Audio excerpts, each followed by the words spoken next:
environment representing such an essential role in a student's development and productivity, it is critical to understand how it influences this atmosphere to get the most effective education possible, which is why we are here today. Good day, Sir Morpha. We are Ayco, Talucod, and Soriano presenting to you our thesis proposal entitled On Evaluating Curricular Performance, the Effectiveness of Learning AutoCAD 3D Software for Undergraduate Geodetic Engineering Students through e-learning versus face-to-face learning. For the next juncture, my co-researcher will present to you the background of the study. At present day, education systems must continually reshape their strategies to respond to the quickly changing demands of the societies that they serve. This shows that the traditional teaching-learning process cannot occur in a vacuum of formal education settings, as students are now confined in their respective homes and new learning environments. One must understand that a student spends a significant time in a school classroom. There they learn many skills and abilities deemed essential and suitable for them to succeed in the global community at this location. With the sudden shift to the new remote way of learning, learners need to adapt to their own resources and shift to their new learning environments.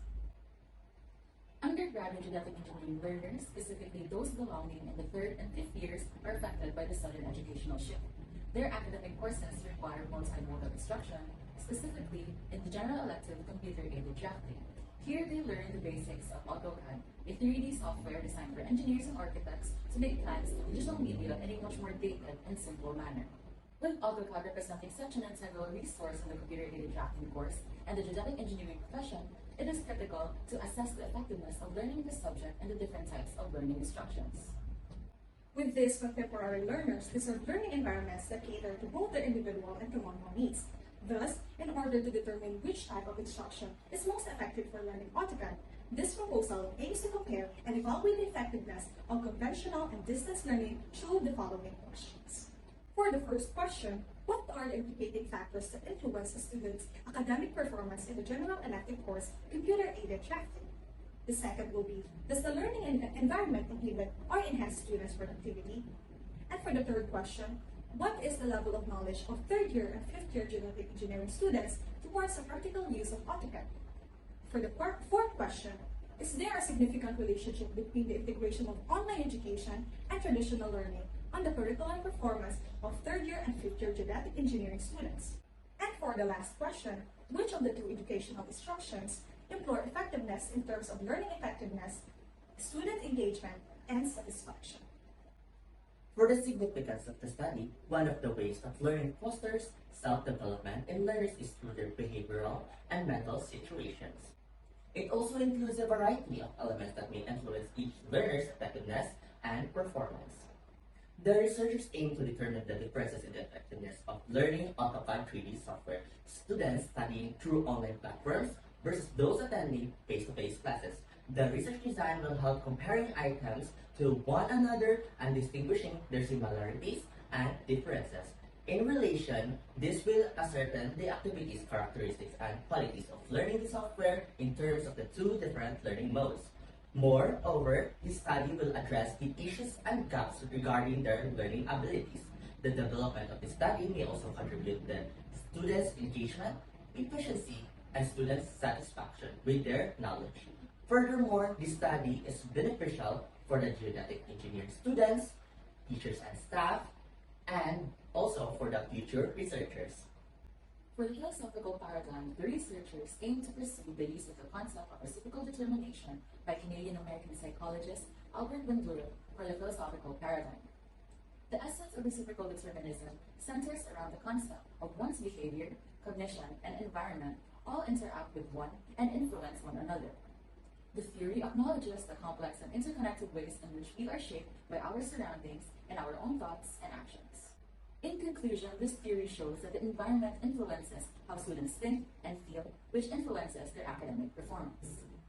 Next, we will be discussing the second juncture of our research. This chapter presents a general method and process of the research, including the research design, research subject, research methods, data collection and analysis, and ethical considerations employed in the conduct of the study. For the study participants in the study, simple random sampling will be the type of probability sampling utilized to acquire research participants. To obtain random volunteers for the study, the researchers generated an online server questionnaire built with Google Forms.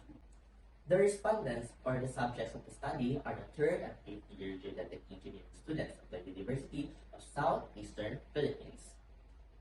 The researchers would survey at least 848 students, 24 from the third year level and 24 from the fifth year level.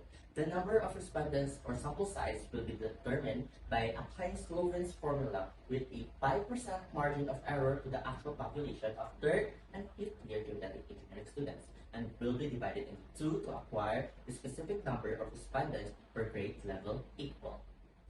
To carry out the method of the study, the researchers will conduct an online survey with Likert scale questionnaires as the instrument.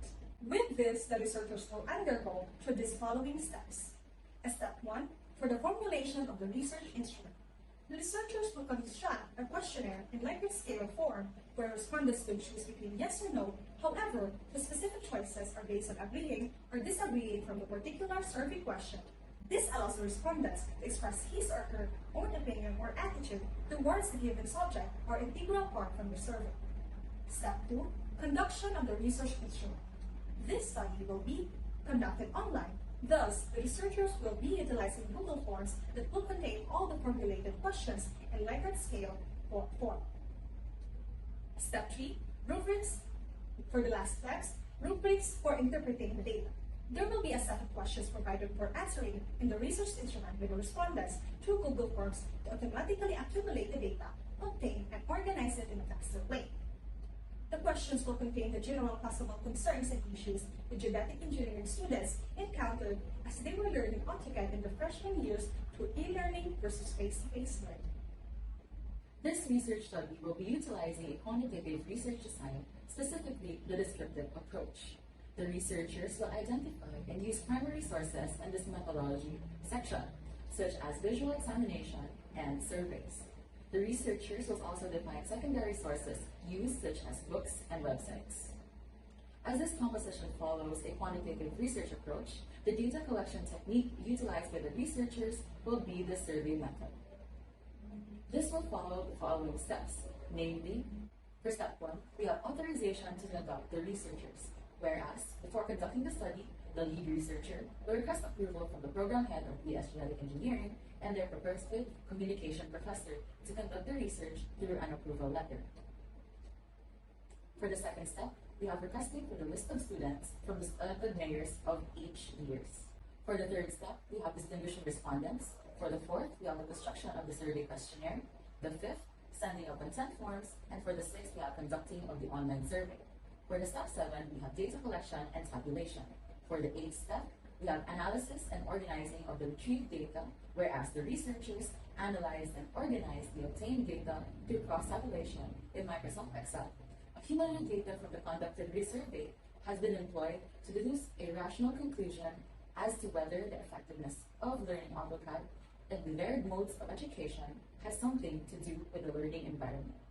Furthermore, the data analysis method utilized by the researchers consisted of the central tendency analysis and frequency analysis. For the 9th step, we are collecting data from books and websites to further support our claims. Furthermore, data from publications such as books and reliable websites will be utilized by the researchers in analyzing the students' respondents.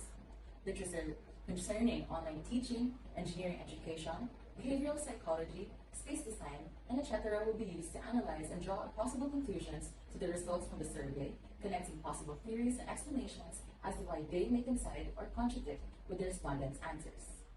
The ethical considerations when conducting research are ethical expectations, permission letters, principles of voluntary participation, risk of harm, anonymity, and confidentiality. The researchers will observe these measures to proceed with the data gathering method they will use. The researchers will gather data using the techniques below by obtaining the necessary information from the respondents. These considerations are essential for the researchers to ensure that the findings are accurate. And this concludes our presentation. Thank you and God bless. Cheers!